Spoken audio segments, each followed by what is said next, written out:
¿Te gustaría aprender de arquitectura sustentable? No te puedes perder este capítulo donde hablaremos con Hugo Pérez, arquitecto y académico de la Universidad de Santiago de Chile. Sí, mi nombre es Alejandra Zúñiga, trabajo en el Departamento de Gestión Sustentable de Residuos en la Municipalidad de Peñalolén y en el programa de hoy hablaremos de un interesante tema que es la arquitectura sustentable. Según la Comisión Mundial de Medio Ambiente y Desarrollo, sustentabilidad es el desarrollo que satisface las necesidades del presente sin comprometer las capacidades de las generaciones futuras. Entonces, ¿cómo vinculamos el tema de la arquitectura con la sustentabilidad? Es de lo que conversaremos con Hugo Pérez, es arquitecto y académico de la Universidad de Santiago y también investigador del Laboratorio de Exploración en Materiales Arquitectónicos Ambientales. Hola. Hola Hugo, ¿cómo estás? Bien. ¿Se ve bien ahí, no? Sí, súper. Yo te veo bien. No sé si la gente, todo bien, se escucha bien. Delante como que me decían que se escuchaba un poco bajo. No sé si ahora se pudo arreglar ese tema. Ojalá Esperemos que sí.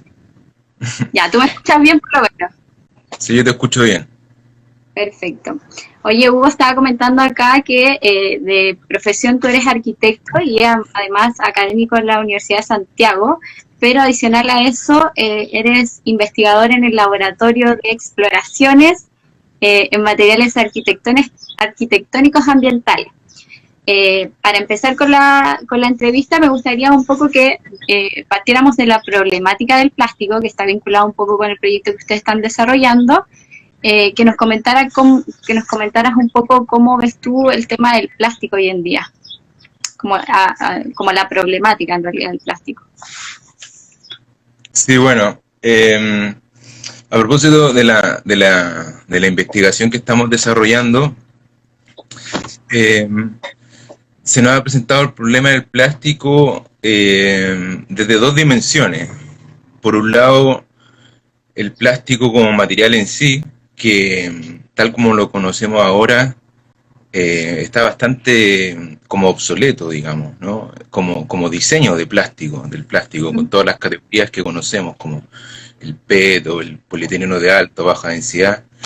Fueron invenciones que en su momento quizás pudieron responder a necesidades específicas, pero que en vista de las circunstancias o las coyunturas actuales de los problemas ambientales, hay que volver a repensar este material, ¿no? Bueno, y así como muchos otros, pero el plástico en sí, lo que estamos mirando nosotros y estudiando, claro, es un material que efectivamente, así como está diseñado, como lo conocemos, está bastante obsoleto, ¿no? Porque genera demasiados problemas, sobre todo pensando en su reciclaje y su reutilización. Y ahí entramos en otro tema que trasciende un poco el, el, el diseño del plástico en sí, que nos convoca a todo, que tiene que ver con nuestras prácticas de consumo, ¿no? Con esta idea de lo desechable y como, claro, casi todas las cosas que nos rodean en el fondo, ¿no? No sé, yo aquí enfrente tengo lápices, el computador, los lentes, está todo hecho de plástico, ¿no? Entonces, uno tiende a mirarlo como el gran responsable, ¿no? Y vincularlo justamente a estos problemas, pero como te digo, uno es el tema del plástico como material, que hay que repensarlo, y el otro, el tema de nuestras prácticas de consumo, que yo creo que ahí es una responsabilidad compartida. Claro, porque el tema es cómo usamos el plástico más que el plástico en sí, cómo lo estamos utilizando en este momento. La pregunta siguiente es si tú ves alguna salida sustentable al plástico, a los residuos de plástico. Pucha, es que sí, tiene que ver con eso que te comentaba al principio. Mira, el plástico como lo conocemos ahora, o sea, con las categorías, ¿no? Con las clasificaciones, como PET, polietileno de alta o baja densidad. Esto lo podemos ver en las botellas plásticas, en las bolsas plásticas, en las tapitas de las botellas, o no sé, muchos de los objetos. Eh, es muy difícil vincularlo a una práctica, a un modelo de crecimiento o de desarrollo sustentable, ¿no? Porque, por ejemplo, el PET, que el típico plástico del que, no sé, del que más se consume, ¿no? Con las botellas Claro. de, de bebida y estas cosas, eh, se puede reciclar, pero después de 5 vueltas que uno le puede dar a este material, ya pierde propiedades. Entonces, ¿qué hacemos con ese material que ha perdido las propiedades? Finalmente, no sé, lo quemamos, ¿no? Cuesta mucho tratarlo, ¿no? Entonces, es un tema complicado. Ya, sí. Sobre todo hoy en día, como tú bien lo decías, sobre todo en la sociedad que nos desenvolvemos como de consumo, en verdad, como de mucho utilizar residuos de un solo uso a diario sin darnos cuenta. Quizá ahora con las imágenes de estos mares llenos de plástico y imágenes bien potentes, como que hemos podido hacer un poco de conciencia y por lo menos tenerlo o da para conversar a veces, pero en general, como bien decías tú, el plástico está en todo. Uno ve su basurero y lo primero que va a ver es un residuo de algún tipo de plástico o en el mismo escritorio en el que estamos ahora hay muchos materiales hechos de plástico. Y bueno, ya entrando como en materia, si nos puedes contar un poquito sobre el EMA, que es un nombre bien largo, si nos puedes contar qué es y qué realizan ahí. Sí, mira, eh, el lema como laboratorio mismo partió hace un par de años en la Escuela de Arquitectura de la USACH, a propósito también de una investigación anterior, ¿no? En que con un grupo de estudiantes y colegas nos preguntamos, bueno, ¿qué hacemos con el plástico, ¿no? A propósito de estas imágenes que tú mismo eh, traías, ponías sobre la mesa, ¿no? Uh -huh. Y que también lo podemos ver o sea, por lo menos para mí era una extrañeza total esto de tener cajones con bolsa, por ejemplo, ¿no? O como se hace como en las casas a veces, bolsas con bolsa, una cosa Sí, típico de las... alucinante, ¿no? Como surrealista incluso. Uh -huh. Eh, entonces, siempre pensando de manera como disciplinar la arquitectura, ¿no? ¿Puede la arquitectura dar una respuesta o puede proponer algo frente a este problema? Y claro, nuestro pensamiento disciplinar nos llevó a pensar que quizás podríamos diseñar materiales para arquitectura, ¿no? Materiales para la construcción. Y claro, y con el tiempo nos fuimos dando cuenta de que esto realmente es una empresa o una idea de largo aliento, ¿no? Eh, Sin duda empezamos a necesitar también de otros conocimientos o de otras capacidades que trascendían a nuestra disciplina, y eso nos motivó a convocar gente de la misma universidad, de ingenieros químicos o diseñadores industriales, y se logró armar un equipo que finalmente decantó en un proyecto financiado, un Fondesit, que el Fondesit de iniciación de un colega que creo que no está viendo, que es Alex Carbonell, y, y con ese proyecto logramos tener justamente financiamiento para emprender esta idea de pensar materiales desde el plástico. Y eso es lo que montamos allá en la Escuela de Arquitectura. Llevamos 2 años. La idea nuestra como proyecto era pensar materiales desde el plástico, pero justamente en esta idea de repensar el plástico y revalorizarlo desde la perspectiva medioambiental, es que, eh, y trabajando con químicos también, eh, surgió la idea de incorporar en la nueva fabricación del plástico nanotecnología. Yo sé que puede sonar Ujú. como muy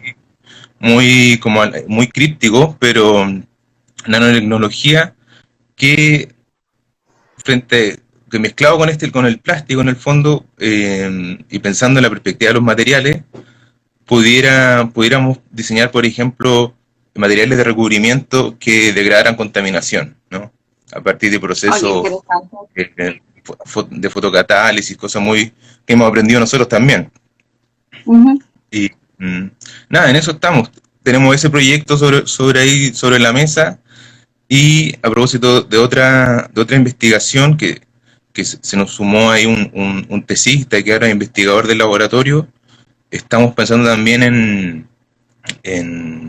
un ladrillo, pero también Ya. desde el reciclaje y también pensando en el nuevo diseño del plástico con incorporación también de nanotecnología que nos permita día de mañana fabricar muros, ese tipo de cosas. Ahí se escucha, creo que se escucha un poquito cortado, pero creo que se escucha. Entonces, ¿este laboratorio partió como desde la arquitectura o ya era un laboratorio que estaba conformado en la Academia de Química o Biología, creo, o lo conformaron ustedes como equipo de trabajo a raíz de este fondo que comentaba? Eh, no, este laboratorio partió de cero, digamos, ¿no? Eh, cuando partimos hace, no sé, como 4 o 5 años atrás, eh, realmente de manera muy artesanal. Me acuerdo que en esa época estaba bien de moda un, un colectivo que se llamaba La Bolsa Loca, que hacían ¿Ya? como suerte de artesanía, ¿no? Tejiendo bolsas, ¿cachai? Entonces, Ya. y ellos ocupaban como para generar, no sé, superficies, planchaban las bolsas, ¿no? Como Entonces, termofusión, algo claro, así. como con termofusionado. Y nuestra primera aproximación fue esa, como muy artesanal, digamos, eh, sabiendo que el plástico lo podíamos trabajar con calor, ¿no? O sea, eran como las primeras intuiciones que teníamos, pero rápidamente esa aproximación ya nos quedó obsoleta, porque ¿qué más podemos hacer, no? Y ahí surgió la posibilidad de vincularnos al laboratorio polímero de la Universidad de Santiago, que ellos tenían un laboratorio equipado con máquinas y esto, una prensa en el fondo. Y bueno, y eso para nosotros abrió como todo un mundo tecnológico, ¿no? Todo un mundo tecnológico vinculado a procesos, vinculado a experimentación. De la mano con ese laboratorio postulamos ese mismo año a un fondo de equipamiento y que lo planteamos así como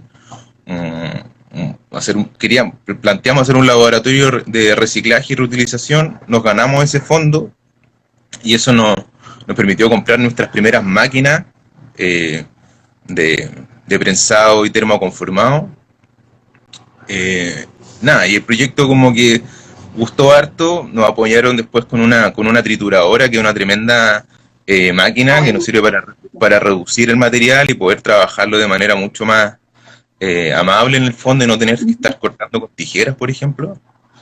Eh, y así, bueno, después nos ganamos el proyecto y de a poco nos hemos ido equipando, justamente porque esta labor de repensar el plástico en esta perspectiva de los materiales es un conocimiento tecnológico, ¿no? Es un conocimiento absolutamente manufacturero, digamos, que uno necesita estar trabajando con equipamiento, con máquinas, ¿no? Con sensores. Claro. Oye, Entonces, como que dimos un giro de la artesanal como a la tecnología casi de punta. Eso sí, también ha sido como así un veo. tremendo aprendizaje. Oye, y la idea, yo sé que tú también estás ahí como hace tiempo como dándole vuelta a qué hacemos con el plástico, de dónde salió, por ejemplo, el material que ustedes lo recoleccionan, no sé si lo recolectan ustedes mismos, cómo lo hacen ahí para poder investigar estos tipos de plástico y también qué plásticos son los que ustedes trabajan. Sí, mira, eso también ha sido un aprendizaje para nosotros, porque, por ejemplo, nosotros partimos con, o sea, cuando partió esto partimos con bolsa, ¿no? Que es un Ujú, polietileno de baja densidad. Un material que no requiere mucha temperatura para su moldeado, ¿no? Pero los resultados no son muy satisfactorios porque realmente es un material, si lo pensamos en la perspectiva de un material constructivo, por ejemplo, es un material claro. muy débil, muy blando, ¿no? Entonces, dimos el salto al PET, ¿Ya?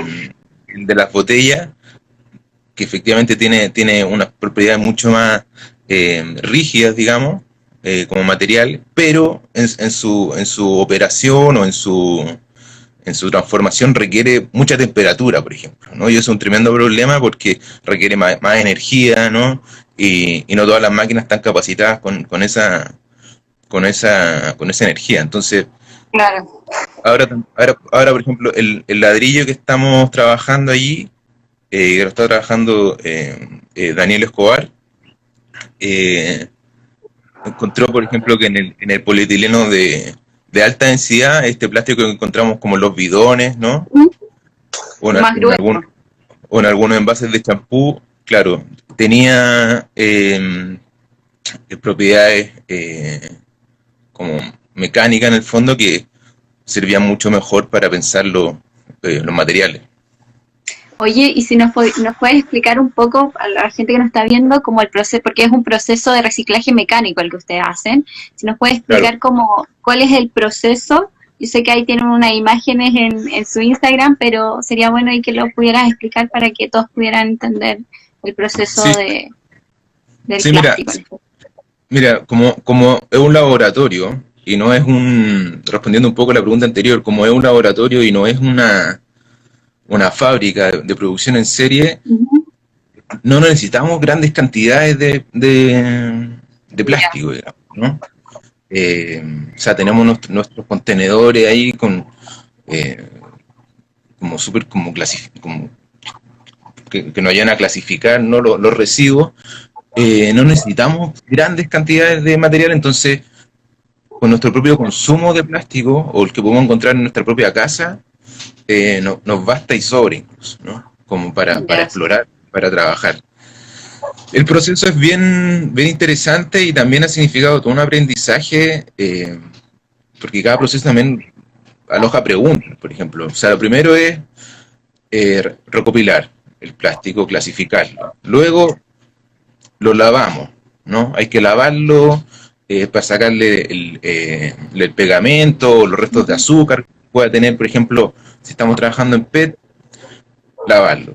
Entonces la pregunta es, bueno, ¿cuánta agua se consume, por ejemplo, en el lavado? claro. ¿No? Ya ahí aparece una variante, ¿no? Que hay que tener, que hay que considerar. El Porque uso de todo eso, energía también, me imagino. porque todo eso es gasto, es consumo, ¿no? Y es responsabilidad. Entonces, no solo lavar, sino saber cuánto se consume, cuánto se gasta. Claro. Lo secamos al sol, así como quien seca la ropa, ¿cachai? Ya, Con unos perros así, para pinchar así, ¿no? Cuando está seco, lo trituramos. Y ese es un proceso eh, que trabajamos la trituradora, que es un proceso delicado, porque, bueno, es una máquina que tiene, no sé, cuchillas y cosas, entonces es un proceso que hay que tener sus protocolos de funcionamiento. Una vez que tenemos el resultado de la trituradora, que se le llaman como la hojuela, ¿no? Hojuelas se le llama, eh, que tenemos hojuelas de PET, hojuelas de, no sé. Entonces, ahí depende mucho. Por ejemplo, trituramos PET, se guarda, ¿no? Y obviamente la máquina después hay que limpiarla, desarmarla, ¿no? Porque si vamos a triturar otro plástico no puede mezclarse. Entonces ahí como es un trabajo también. Luego de que tenemos estas hojuelas, las pasamos a una prensa para generar unos nuevos films, o con anterioridad también lo podemos pasar a una extrusora, y ahí es donde hacemos la magia en el fondo, porque en esa extrusora, que es como una suerte de, que tiene como un embudo que uno le va echando estas cositas, ¿no? ¿Ya? Después tira como un filamento, como un tallarín que le llama en este proceso de que estamos generando este nuevo plástico, lo estamos reciclando, ahí incorporamos nanopartículas, ¿no? Son como unos polvitos mágicos, digamos, que pueden ser fotocatalizadores, o no sé, o plastificantes, otro tipo de compuesto que vaya tributando a las propiedades que buscamos en el producto que estamos pensando. Luego que tenemos ese tallarín o ese hilo, en el fondo lo volvemos a triturar, y eso después lo metemos a una prensa, ¿Ya? donde generamos un film, ¿no? O sea, se esparce como en una bandeja, luego esto se presiona, se calienta, ¿no? A una temperatura que también que no es la misma para todos los plásticos, y Claro. eso genera como un film, ¿no? Como una hoja, una cosa así. Y eso después lo probamos, no sé, pues si ahora estamos viendo temas de degradación, ese film hay que probarlo, si está degradando contaminación o no, o si queremos explorar temas de forma, lo pasamos a la termoconformadora. Y Súper. la termoconformadora también es todo un proceso, porque involucra el diseño, por ejemplo, de matrices, de moldes, ¿no? Entonces, mira, la verdad es una actividad bien entretenida, donde cada etapa es todo un proceso, un protocolo, un cuidado, un aprendizaje. Para nosotros se abrió toda una dimensión de conocimiento, digamos, súper entretenido, porque también es como muy práctico en el fondo. Claro. Oye, hasta cierto proceso que contabas tú es bien parecido a lo que hacen cuando se recicla el PET. Que yo he podido ir a algunas empresas, hasta cierto proceso digo, porque no es completo, cuando hacen a través del PET, las botellas que tú mencionabas de vestible, las convierten en estas bandejas de torta, o las que conocemos de sushi. Es como hasta cierto punto parecido el proceso, pero interesante ahí el tema del molde, porque yo vi un videito ahí cuando ustedes hacían el molde de estos ladrillos que están trabajando ahora, que son tipo Lego. Entonces ahí Claro. interesante ir viendo como qué es lo que el prototipo, quizás ahí cuántas vueltas le han Claro. dado a cómo hacer ese tipo de ladrillo. Claro, mira, por ejemplo, si hacer esas matrices, que ahí en el video se ve como muy fácil en el fondo, también es tremendo problema, porque la termoconformadora, por ejemplo, no permite ángulos rectos, ¿no? Entonces Ya. hay que diseñar, o sea, si uno ve todo lo que está en plástico, eh, casi nada es de ángulo recto, por ejemplo. ¿Por qué? Porque cuando uno lo termoconforma, cuando uno lo termoconforma, se tiende a romper, por ejemplo, por la misma, por el filo, ¿no? Por esa esquina muy aguda. Entonces, casi todo lo que es el diseño de matrices tiene como también sus reglas, que hemos tenido que aprender a conocer, ¿no? Y lo otro que también está pendiente para nosotros, y que nos compramos una máquina justamente para desarrollar como otra tecnología de producción de objetos en plástico, es como le llaman, como el vaciado en el fondo, ¿no? ¿Ya? Por ejemplo, no sé si recuerdas como las piezas Legos, que es así, efectivamente tienen ángulos rectos Claro, de sí, sí, Lego. sí. Claro, Ujú. esa es otra tecnología, ¿no? Es como cuando uno funciona como con el vaciado del plástico. El plástico, cuando está en un estado más líquido, ¿no? se vacía sobre estas matrices y podemos tener figuras como de otras características. Ya entiendo. ¿No? Y hay otras tecnologías súper interesantes, pero también son que consumen mucha energía. Por ejemplo, nosotros la conocimos cuando fuimos a una industria que se llama Haddad. ¿Ya? No sé si la conoces, que es una industria antigua en Chile que hace años atrás producía las peinetas Pantera. Ahí, Ya, ahí, en Haddad, ahí en Haddad, por ejemplo, tenían otra tecnología que se llamaba los rotomotor, ¿no? ujú. Que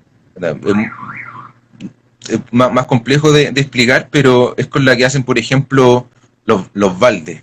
Los baldes para pintura, ¿cachai? Como otra tecnología, ¿no? Ya, entiendo.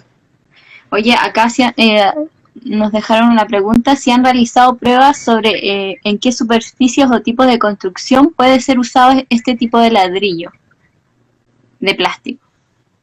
Sí. Ah, ah, Sí, mira, de momento no lo que se ha llevado de avance, que lo lleva Daniel, eh, estamos recién como elaboramos una forma, como un prototipo, eh, aún nos falta por investigar como que sea un componente constructivo, digamos, ¿no? Como para hacer una casa, por ejemplo, sino ujú, que está en etapa como de separador de ambientes, recién si queremos vincularlo ya. como a una idea de real, concreta, ¿no? Pero nada, nosotros Igual da, pensamos nosotros pensamos que con esto de meternos de lleno como a diseñar cosas iba a ser mucho más inmediato, pero en el fondo igual uno se encuentra con investigaciones de largo aliento, porque son muchas las cosas que hay que probar y descubrir. oye, igual es como loco, por decirlo de alguna forma, pensar que, por ejemplo, este Mira, revestimiento, perdona, ahí respondió Daniel, dice que el ladrillo está orientado para ser usado en espacios interiores, ya que el plástico se degrada en condiciones ambientales. Ahí respondió ya, Daniel. algo parecido a lo que tú habías dicho un poco. Es como loco pensar que, por ejemplo, este revestimiento que mencionabas antes, aparte de ser hecho con residuos a base de plástico, pueda llegar a captar gases contaminantes. O sea, es como surrealista pensarlo, pero puede ser. Yo creo que si se están haciendo las pruebas y le están dando vuelta, ¿cómo lo Sí. ves tú esto pensando en un futuro quizás más cercano? ¿Cómo lo Sí, ves?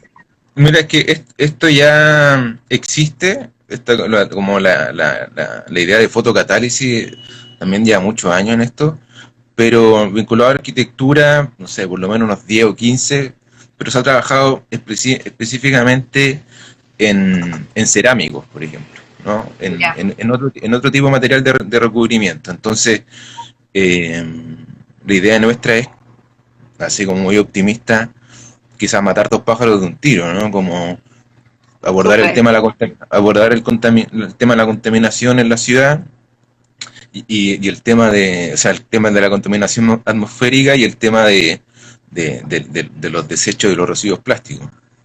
Súper, sí, maravilloso. Entonces, igual súper buena la idea, como a partir de uno no piensa que los arquitectos también están pensando en temas de qué hacer con los residuos, como que no hace el vínculo, pero qué bueno que acá lo podamos conversar.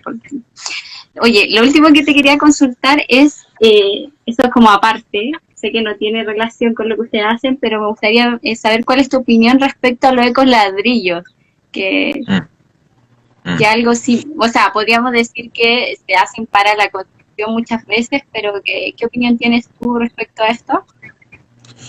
Eh, sí, mira,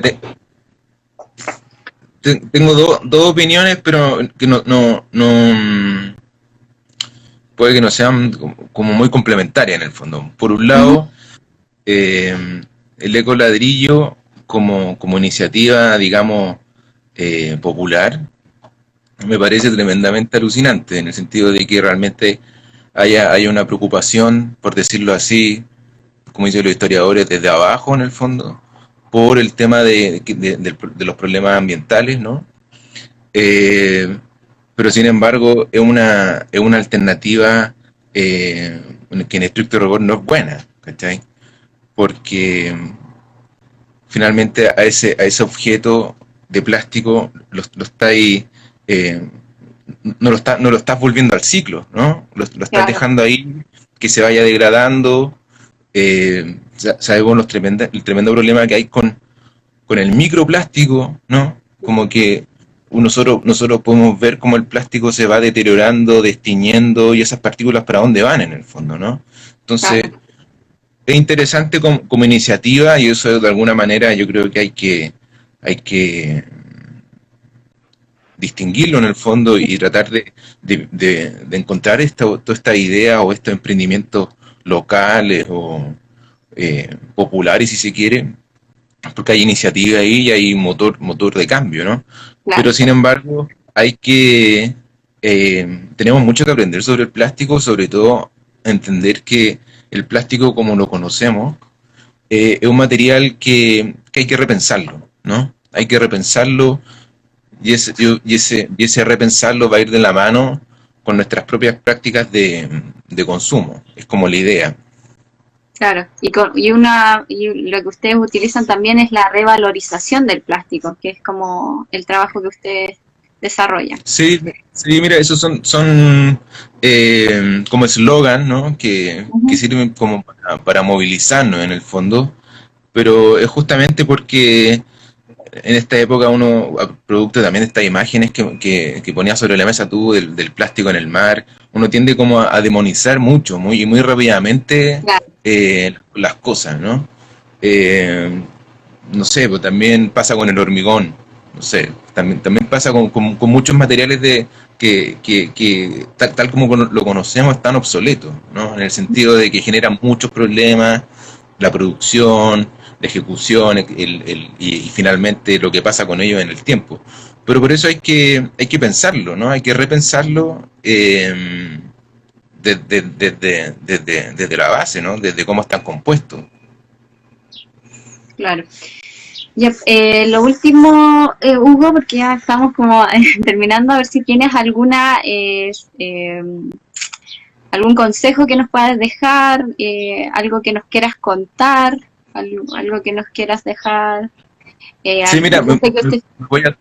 me voy a tomar de aquí de lo que dice Recircular, eh, que yo estoy de acuerdo con el consumo consciente, y yo Ujú, creo que eh,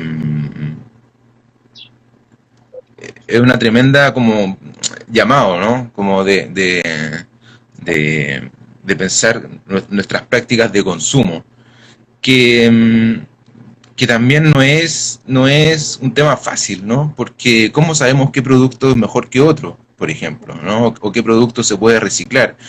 Nosotros, cuando conversábamos antes, planteaba el tema, por ejemplo, del eslogan verde, ¿no? Que era el greenwashing, sí, que está claro, como muy de moda. mucho, mucho, Lo café, lo claro, ¿no? compostable. Y lo mismo pasa con arquitectura, ¿no? O sea, podemos decir arquitectura sustentable, o sea, se le ha puesto arquitectura sustentable a un montón de cosas, ¿cachai? Sí, es verdad. Pero eh, yo creo que vamos para allá. Se están haciendo muchos esfuerzos efectivamente, por asegurar, por ejemplo, algo que se llama ahora un ecoetiquetado, ¿no? Es decir, como que los objetos que nosotros compramos en el fondo, eh, se sepa si se puede reciclar o de dónde viene, cuál fue el impacto ambiental que generó, medido en su huella de carbono, etcétera, ¿no? Claro. Y claro, eso puede ser una alternativa, y yo estoy de acuerdo, ¿no? Pero pienso yo que eh, pensar en los materiales, pensar en la fabricación también es una tarea como muy pendiente de nuestra sociedad en el fondo, ¿no? Que estamos acostumbrados a que todo es comprar en el fondo. Entonces yo creo que tampoco se trata de comprar mejor, ¿no? Sino de hacer mejor las cosas. Claro, de ser unos consumidores conscientes, como decían por ahí. Ya, pues, oye, lo otro que te iba a preguntar es sobre, sé que ustedes tienen un podcast y que ojalá ahí lo puedan escuchar, que es Lema, no es el nombre, para que deje invitado ahí a los chiquillos a escuchar el podcast, que es Cosmoplástico, si no me equivoco. Claro. Está en Bueno, Spotify. sí, el Instagram del Lema es Lema con 2A, guión abajo, Usach, y Ujú. este programa de radio que tenemos, el podcast, Cosmoplástico.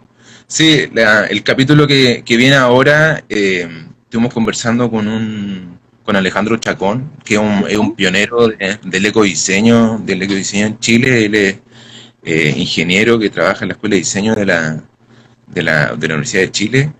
Y nada, estuvimos como justamente viendo estos temas, eh, de cómo pensar, Ahí lo dijeron. eh, claro, de cómo pensar el diseño y desde una metodología más acorde a la coyuntura que estamos eh, teniendo ahora, ¿no? Con los problemas ambientales. Sin embargo, y aquí esto es una suerte de spoiler de la conversación que tuvimos con Alejandro, ¿Ya? eh, es que vuelvo a insistir, podemos consumir mejor, pero falta mucho, mucho, mucho realmente por pensar nuestra etapa productiva, ¿no? O incluso por poder robustecerla desde estas reflexiones, ¿no? O sea, eh, de los objetivos, por ejemplo, que se piensa ahora en la economía circular, es acercar los procesos para no tener como los problemas de las distancias y lo que genera el trasladar las cosas, ¿no? Entonces eso va a significar producir cosas mucho más cerca de alguna manera, lo que nosotros estamos fomentando, lo que creemos es que necesitamos como fortalecer nuestra industria. Potenciar el comercio local. Sí, tú bien dijiste la conversación anterior que tuvimos que Chile es más bien comprador, más que comercializador. Como que nosotros compramos y traemos todo afuera, la mayoría de las Imagina, cosas. claro, imagínate lo que nos pasó con lo que nos está pasando con la pandemia, ¿no? Eh, lo difícil que fue el tema de las mascarillas, por ejemplo, ¿no? O sea, las primeras recomendaciones, me acuerdo, que era bien kafkiano, era cómo hacerse una mascarilla uno en la casa, ¿no? ¿Cachai? En vez de tener como una industria atenta y capaz de reaccionar a la coyuntura, ¿no? Tenemos que salir a comprar afuera mascarilla. O sea, recién, hace, no sé, un mes, eh, por ahí se apareció una industria, ¿no? que está fabricando mascarillas, pero de nuevo lo mismo. ¿Con qué plástico? ¿Qué va a pasar con esa mascarilla después? Entonces, Exacto. no son problemas fáciles y por eso yo creo que hay que meter mucho ñeque en lo que es el pensar la fabricación de las cosas. Exacto, ojalá es que con todas estas nuevas normativas de la mano de la ley REP, el Estado Bolsa y todas estas cosas sirvan para por lo menos generar mayor conciencia y darle un poco más de vuelta a estas cosas que estamos hablando hoy. Ya, pues, estaríamos entonces, Hugo, gracias por estar acá en nombre de nuestra municipalidad y la alcaldesa. Ahí vemos si podemos juntarnos en un próximo capítulo. Así que muchas gracias y a todos los que nos vieron, gracias por seguirnos. Y sigan a Lema también, Lema con 2A-Usach. Ahí lo Así. escribió Daniel. Así que ahí estamos conversando entonces, Hugo. Que esté muy bien. Vale, gracias. Que Chao. estén bien. Chao.